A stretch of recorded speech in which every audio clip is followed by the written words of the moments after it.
बिस्मिल्लाहिर्रहमानिर्रहीम। अस्सलाम वालेकुम। रूल 44 आज हमने करेक्शन का देखना है। फ़िक्रा के आगाज़ में अगर हमारे पास प्रेजेंट पार्टिसिपल यानी आईएनजी वाला वर्ब होगा, मैं बोल रहा हूँ loves present participle not Geraint.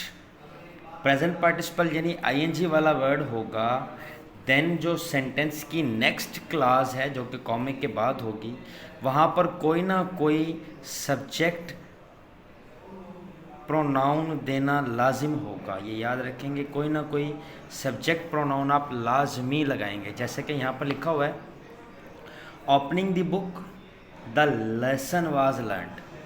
ठीक है, किताब खोलने के बाद सबक याद किया गया। अच्छा, असल में ये सेंटेंस ठीक है ग्रामेटिकली, बट ये पैसिव सेंटेंस है, यहाँ पर कोई सब्जेक्ट नहीं है।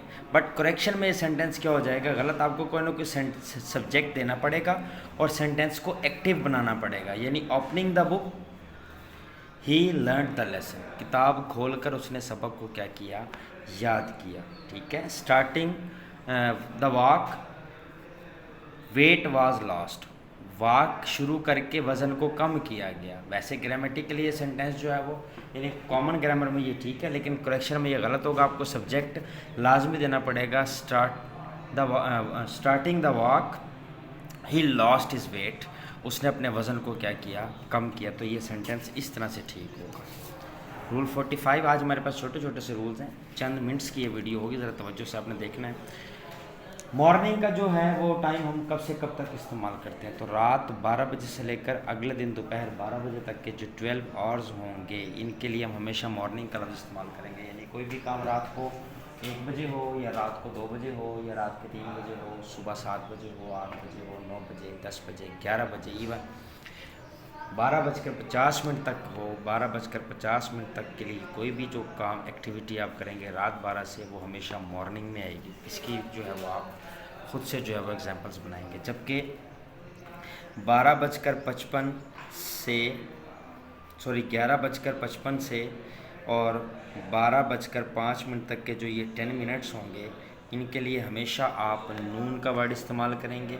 ये मैं आपको बता चुका हूँ और इसके लिए प्रपोजिशन भी क्या आएगी, एट आएगी। आफ्टरनून 12 बजे के बाद जो भी टाइम आएगा, 12:05 के बाद जो भी टाइम आएगा, उसके लिए हमेशा आफ्टरनून आप जो है वो इस्तेमाल करेंगे। यानी 12:05 के बाद जो भी आप टाइम बात कर रहे होंगे, उसके लिए आप सेंटेंस में आफ्टरनून लगाएंगे। जबकि शाम से यानी जब सूरज गुरूब हो जाता है, उससे सोने के वक्त तक, भले रात को आप जो है वो 11 बजे सोएं, 12 बजे सोएं, जो आपका जो स्लीपिंग टाइम है उस टाइम तक के लिए आप इवनिंग का लफ्ज़ इस्तेमाल करेंगे। जिस वक्त आप बिस्तर पर जाएंगे और सोने लगेंगे और उसका जिक्र करेंगे, देन आप जो है वो नाइट का वर्ड जो है वो इस्तेमाल करेंगे। तो इसको आप अच्छे तरीके से इसकी एग्जाम्पल जो है वो बनानी है। जब हम ओ क्लॉक का लफ्ज़ इस्तेमाल करते हैं तो हमेशा पूरे घंटे का जब जिक्र करेंगे तब हम इस्तेमाल करेंगे।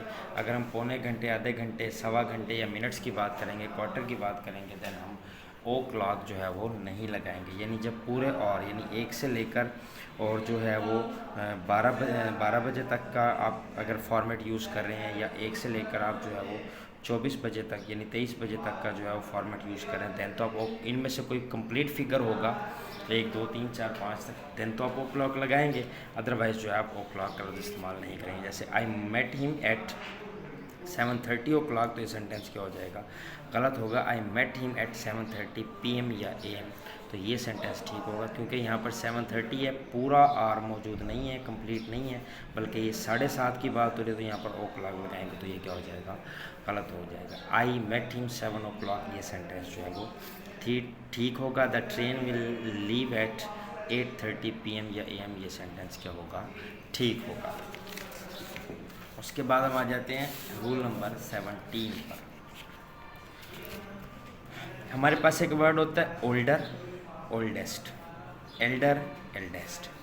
ओल्डर हम पुरानी चीज़ के लिए किसी चीज़ का पुराना होना, और किसी भी कॉमन शख्स के बारे में आप उम्र में बड़े होने के लिए ओल्डर का लफ्ज़ इस्तेमाल करते हैं। जैसे Jahangir is older than I, तो यहाँ पर शो नहीं हो रहा कि जहांगीर का आपसे किसी किस्म का कोई रिश्ता है। जस्ट आप जहांगीर को नाउन के तौर पर इस्तेमाल करें तो आप यहाँ पर क्या लगाएंगे, ओल्डर लगाएंगे। This is the oldest building in the city, ये शहर की सबसे पुरानी बिल्डिंग है, तो ओल्डेस्ट का लफ्ज़ जो है ये पुरानी के लिए है। जबकि ख़ानदान में जब कोई शख्स आपसे बड़ा या छोटा होगा तो उसके लिए आप एल्डर का लफ्ज़ इस्तेमाल करेंगे, बड़े के लिए ख़ास।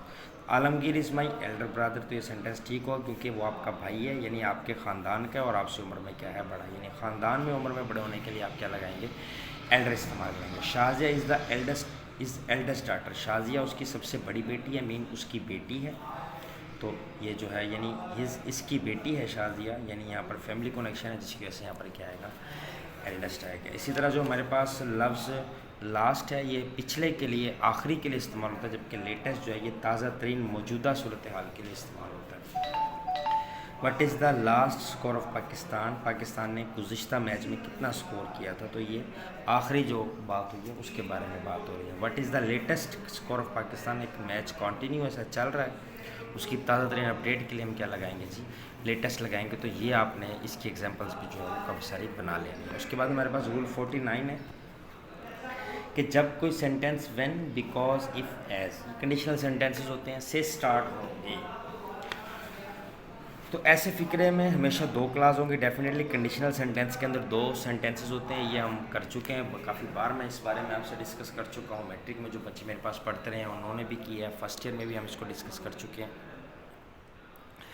सो ये कंडीशनल सेंटेंसेस हैं जो इफ़, एज, बिकॉज और व्हेन से स्टार्ट होते हैं।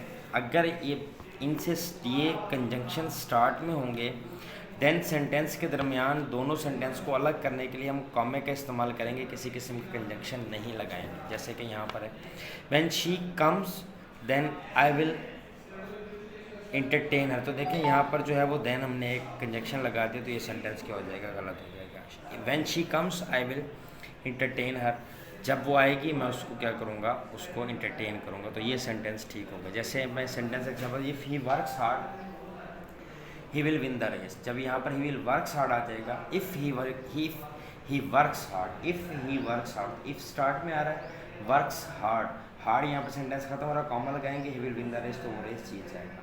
हाँ, अगर ये सेंटेंस पलट जाता है, यानी ये सेंटेंस का पार्ट पहले आ जाता है, ये बाद में, ठीक है। I will entertain her when she comes, then चूँकि ये आई से स्टार्ट होगा, फिर यहाँ पर कॉमा नहीं आएगा, फिर ये कंजक्शन जो है वो दरमियान में आ जाएगा। उसके बाद हम आते हैं रूल नंबर 50 पर, जिसमें वो कहता है कि दो वर्ड हमारे पास, एक है बिसाइड, एक है बिसाइड्स। बिसाइड का मतलब होता है एक तरफ, he is standing beside her sister, the chair is laying beside the table, जबकि बिसाइड्स का मतलब होता है के अलावा, इसके अलावा मज़ीद। Besides learning I have written है, मैंने इसको याद करने के अलावा जो है वो लिखा भी है।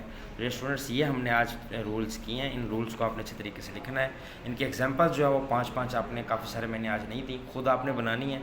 नेक्स्ट वीडियो के साथ वो फिर हाजिर होंगे। बहुत शुक्रिया, अल्लाह हाफ़िज़।